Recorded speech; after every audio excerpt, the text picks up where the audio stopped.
پچھلے 3 دن سے پاکستان کی میڈیا میں ایک ہی خبر ہے اور وہ خبر ہے جنرل ریٹائرڈ فیض حمید کی گرفتاری کی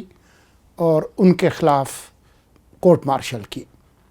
اس خبر نے باقی تمام خبروں پر ایک طرح سے فوقیت حاصل کی ہے۔ ہر روز اس حوالے سے نئی معلومات سامنے آ رہی ہیں۔ ابھی جب ہم آپ سے گفتگو کر رہے ہیں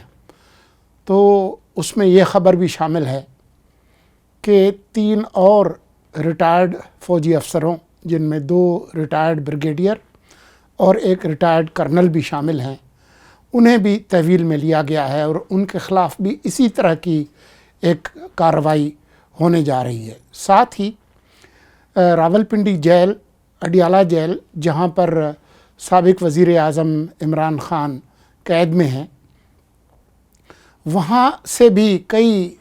لوگوں کو حراست میں لیا گیا ہے، جن میں 3 اہلکار، جن میں ایک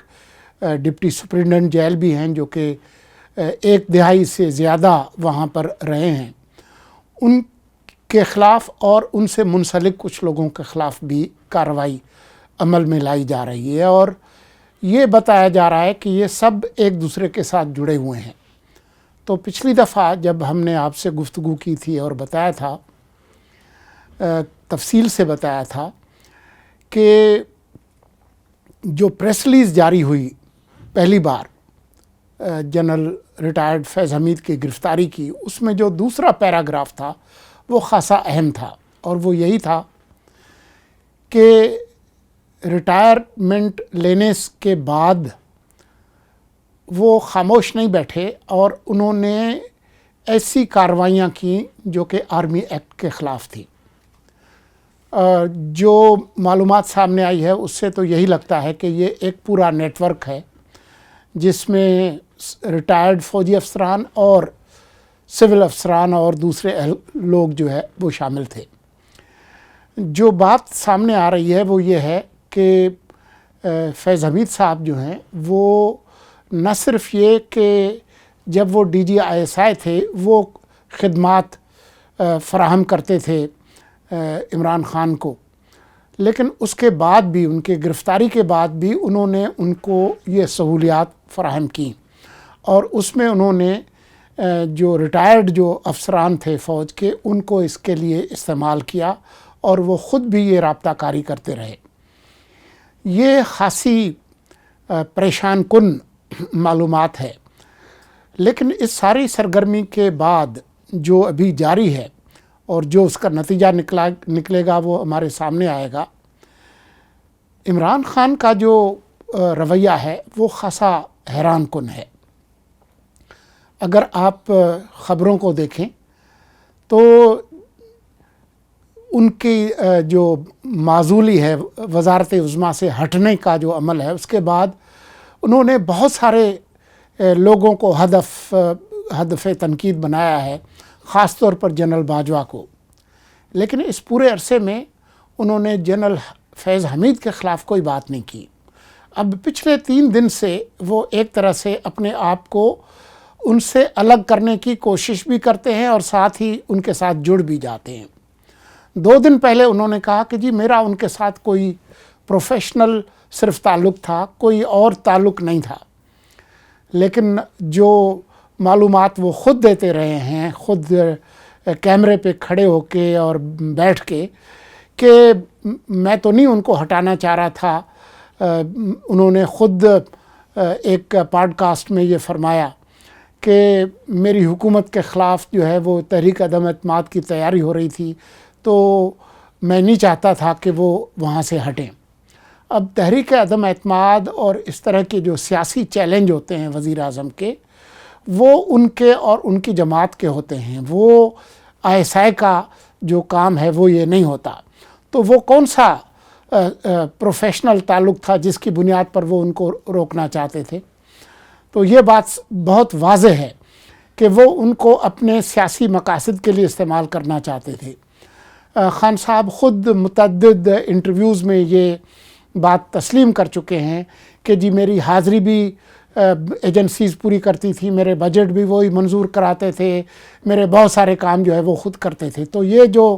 کام وہ کیے جا رہے تھے وہ کسی طور پہ بھی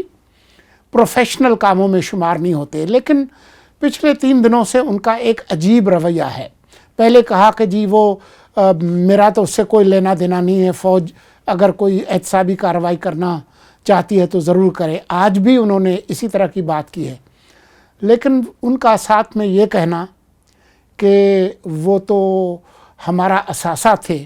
اور افسوس ہے کہ وہ ضائع ہو گیا. تو اس پر سینئر صحافی طلعت حسین نے ٹویٹ کیا اور وہ خاصا مزیدار ہے. انہوں نے کہا کہ پہلی بار عمران خان نے اپنا صحیح اثاثہ ڈکلیئر کیا ہے. تو وہ ان کو سمجھ نہیں آ رہی. ایک طرف وہ کہتے ہیں کہ جی میرا ان سے کوئی تعلق نہیں ہے، آپ ان کے خلاف کارروائی کریں، لیکن ساتھ ہی ان کو ایک اثاثہ بھی وہ ڈکلیئر کرتے ہیں اور اس پہ افسوس کا اظہار کرتے ہیں. جو جس طرح کی معلومات آ رہی ہے وہ خاصی پریشان کن ہے، کیونکہ اس طرح کی اطلاعات خود ملک کے وزیر دفاع نے بھی یہ بات کی ہے کہ اس پورے عمل کے جو تانے بانے ہیں وہ خود 9 مئی کے ساتھ بھی جڑتے ہیں. اور یہ بتایا گیا، یہ معلومات سامنے آئی کہ جو فوجی تنصیبات اور انٹیلیجنس کے جو تنصیبات ہیں ان پر جو حملے کی جو منصوبہ بندی کی گئی اس میں بھی ان ریٹائرڈ فوجی افسران جن میں فیض حمید شامل ہیں ان کا نام آ رہا ہے. تو اس کے بعد تو اس طرح کی کارروائی ہونا ایک لازمی امر تھا. لیکن جس طریقے کی معلومات سامنے آئی ہیں جو جیل کے افسران کو جن کو حراست میں لیا گیا ہے اس سے تو یہ پتہ چلتا ہے کہ یہ ایک کمیونیکیشن کا ایک پورا نیٹ ورک تھا جو جڑا ہوا تھا پی ٹی آئی کے جو باہر بیٹھے ہوئے لوگ ہیں جن میں زلفی بخاری بھی ہیں اور دوسرے لوگ بھی ہیں، جس میں پراپیگنڈا سے لے کر حکمت عملی بنانے کا جو کام ہے وہ بھی اس کے ساتھ جڑا ہوا تھا. یہ ساری جو معلومات ہے اگر یہ درست ہے اور یہ اسٹیبلش ہوتی ہے تو پھر یہ بات بہت واضح ہے کہ عمران خان کو بھی اس کیس میں خاص طور پر فوجی عدالتوں کے حوالے سے، کیونکہ سپریم کورٹ نے ابھی تک یہ پابندی عائد نہیں کی کہ آپ کسی سویلین پر فوجی عدالت میں کیس نہیں چلا سکتے. یہ پابندی ابھی تک ہے جب تک اس کیس کا فیصلہ ہو کہ آپ ضرور ایک کارروائی کریں فوجی عدالت میں لیکن فیصلہ نہ سنائیں. تو کم از کم جو معلومات سامنے آ رہی ہے اس میں اس کے امکانات بڑھتے جا رہے ہیں کہ 190 ملین پاؤنڈ کا جو کیس ہے اس کے ساتھ ساتھ اس کے کافی امکانات ہیں کہ عمران خان کو 9 مئی کے حوالے سے فوجی عدالت میں ان کا مقدمہ ہو اور یہ سب کچھ فیض حمید اور ان کا جو نیٹ ورک ہے اس کے ساتھ جڑا ہوا ہے.